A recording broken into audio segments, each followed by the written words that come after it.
Baik, Assalamualaikum warahmatullahi wabarakatuh. Selamat pagi atau siang Bapak dan Ibu, serta teman-teman sekalian. Pertama-tama, perkenankan saya menyampaikan terima kasih kepada Bapak Ridwan Mutakin selaku dosen pengampu mata kuliah ini, yang telah memberikan kesempatan kepada kami untuk mempresentasikan materi pada hari ini.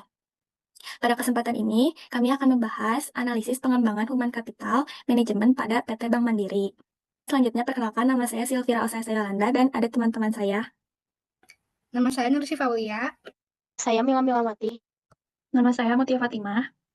Nama saya Hafri Rokira. Nama saya Satrio Trilaksono. Nama saya Akila Nashwa Indra Putri. Baik, slide pertama akan dijelaskan oleh saya. Ada profil dan sejarah perusahaan PT Bank Mandiri. Bank Mandiri berdiri pada tanggal 2 Oktober 1998 sebagai bagian dari upaya pemerintah memperbaiki sektor perbankan. Setelah krisis Asia pada tahun 1997 sampai 1998. Bank ini lahir dari penggabungan 4 bank BUMN, yaitu Bank Bumi Daya, Bank Dagang Negara, Bank Ekspor Impor Indonesia, dan Bank Pembangunan Indonesia, yang resmi bergabung pada tanggal 31 Juli 1999. Serta Bank Mandiri ini terus bertransformasi menjadi bank modern melalui berbagai inovasi digital termasuk layanan mandiri online untuk meningkatkan kualitas layanan dan kinerja perusahaan. Selanjutnya, ada visi dan misi terkait HCM pada PT Bank Mandiri. Visinya yaitu mengembangkan talenta terbaik yang mampu mendorong pertumbuhan bisnis, berkelanjutan, dan mencetak pemimpin masa depan. Strateginya ini berfokus pada peningkatan produktivitas, percepatan pengembangan kemampuan pegawai, dan memperkuat keterlibatan karyawan melalui akhlak dan employee value proposition atau disingkat EVP. Dan ada misinya juga yaitu mendukung arah bisnis Bank Mandiri dengan menciptakan pengalaman kerja yang bermakna bagi karyawan, membangun talenta unggul untuk Indonesia, serta menciptakan tenaga kerja yang tangguh dan adaptif agar Bank Mandiri tetap menjadi pemimpin di pasar domestik maupun regional. Slide selanjutnya akan dijelaskan oleh teman saya. Kondisi human capital perusahaan. Karyawan didominasi usia produktif dan kompeten, tetapi kemampuan digital, inovasi, dan adaptasi. Teknologi masih perlu ditingkatkan.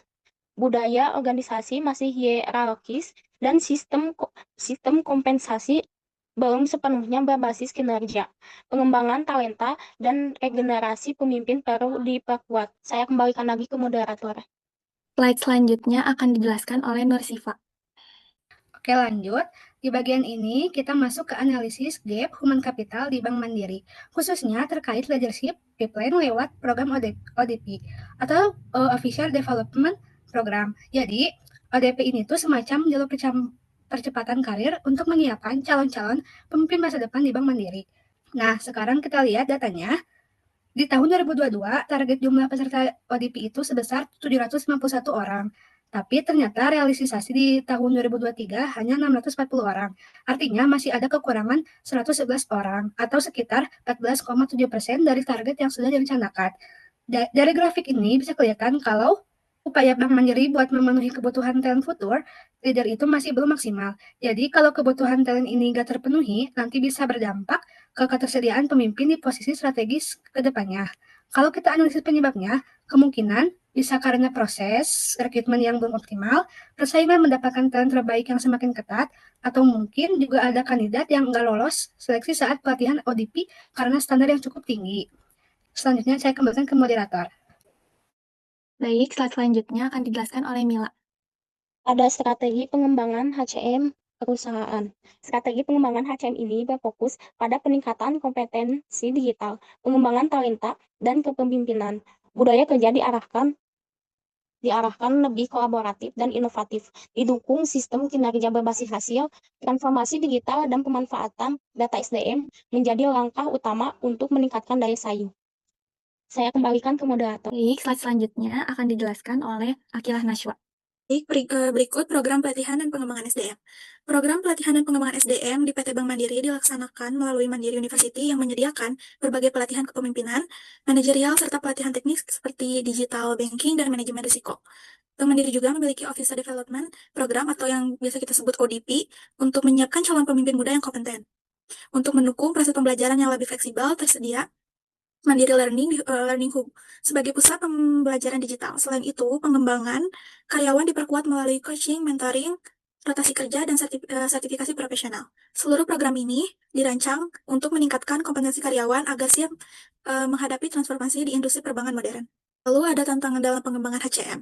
Bank Mandiri menghadapi tantangan internal berupa menjaga kompetensi karyawan agar selaras dengan kebutuhan digitalisasi, meningkatkan keterlibatan dan produktivitas dalam organisasi yang besar, serta menumbuhkan budaya inovasi dan kolaborasi antar divisi. Di sisi eksternal, Bank Mandiri juga harus beradaptasi dengan pengembangan cepat teknologi di finansial, persaingan dalam memperoleh talenta digital, serta perubahan ekspektasi nasabah dan regulasi yang menuntut SDM yang lebih adaptif, lincah, dan berfokus pada layanan berbasis teknologi. Selanjutnya, ada studi kasus yang akan dijelaskan oleh Hafid. Baik, di sini ada studi kasus dari PT Bank Mandiri. Masalahnya nomor 1 adalah kesetaraan keterampilan. Banyak karyawan yang tidak memiliki keterampilan yang sesuai dengan kebutuhan industri. Kedua, ada tingkat retensi karyawan yang rendah. PT Bank Mandiri mengalami tingkat pergantian karyawan yang tinggi. Yang ketiga, ada budaya kerja yang tidak fleksibel. Budaya kerja yang cenderung kaku membuat karyawan merasa tertekan dan tidak nyaman. Sifat ada manajemen kinerja yang tidak efektif. Yang diusulkan oleh PT Bank Mandiri yaitu ada pelatihan dan pengembangan keterampilan.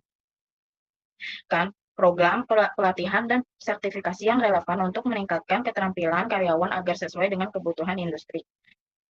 Yang kedua, ada strategi retensi karyawan, mengembangkan program pengakuan untuk karyawan berprestasi, serta menyediakan paket kompensasi yang kompetitif untuk meningkatkan loyalitas karyawan. Yang ketiga, ada mengubah budaya kerja, menerapkan kebijakan kerja jarak jauh dan fleksibel untuk meningkatkan keseimbangan kehidupan kerja keluarga yang dapat membantu meningkatkan kepuasan kerja. Yang keempat, ada perbaikan manajemen kinerja, menerapkan sistem berbasis tujuan yang jelas, serta memberikan umpan balik yang konstruktif, serta berkala, agar karyawan merasa dihargai dan termotivasi untuk berkembang. Yang kelima, ada pendekatan holistik. Untuk mencapai hasil yang efektif, pendekatan holistik sangat diperlukan. Pengembangan kompensasi SDM harus dilakukan bersamaan dengan perubahan budaya kerja agar tercapai tujuan lingkungan yang mendorong kolaborasi, inovasi, dan produktivitas tinggi. Selanjutnya saya serahkan pada moderator. Ada slide analisis dan pembahasan akan dijelaskan oleh Mutia Fatimah. Di sini saya akan menjelaskan mengenai analisis dan pembahasan. Yang pertama ada evaluasi program HCM yang dijalankan. Jadi program HCM Bank Mandiri itu sebenarnya sudah memiliki fondasi yang kuat, tapi masih ada kesenjangan antara program sama kebutuhan saat ini. Di antaranya yang pertama, pelatihannya itu belum terintegrasi penuh sama jalur karir dan kurang fokus pada kompetensi digital. Terus sistem kinerjanya masih tradisional, kurang mendorong inovasi. Yang terakhir, budaya kerjanya hierarkis, jadi menghambat kelincahan dan adaptasi. Kedua, ada dampak terhadap kinerja perusahaan. Kinerja keuangan Bank Mandiri saat ini solid dengan aset lebih dari 2.000 triliun rupiah.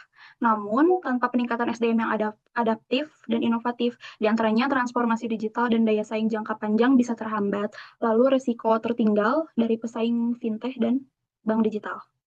Tiga, ada relevansi dengan tantangan global dan internal. Tantangan globalnya, perkembangan fintech, kebutuhan talenta digital, dan tren kerja hybrid.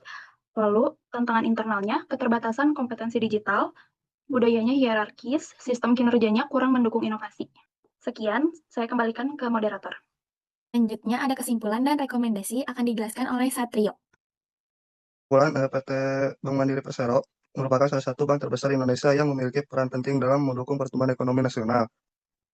Terus, Bank Mandiri berhasil mempertahankan kinerja keuangan yang solid dengan tingkat probabilitas yang stabil, pertumbuhan aset yang konsisten, serta peningkatan kualitas layanan digital. Di sini ada rekomendasi. 1. Penguatan inovasi digital. 2. Peningkatan keamanan cyber. Dan 3. Peningkatan kualitas SDM atau sumber daya manusia. 4. Perluas agar keuangan inklusif. 5. Penguatan tata kelola dan keberlanjutan. Sekian dan terima kasih. Demikian pemaparan yang dapat kami sampaikan mengenai analisis pengembangan human capital manajemen pada PT Bank Mandiri. Kami berharap materi ini dapat memberikan gambaran mengenai strategi, visi misi, serta implementasi pengembangan SDM yang dilakukan oleh Bank Mandiri dalam membangun organisasi yang kompetitif dan berkelanjutan. Kami juga mengucapkan terima kasih kepada Bapak Ridwan Mutakin atas bimbingan dan kesempatannya, serta kepada seluruh teman-teman yang telah menyimak presentasi ini. Atas perhatian Bapak dan Ibu serta teman-teman sekalian, kami ucapkan terima kasih. Wassalamualaikum warahmatullahi wabarakatuh.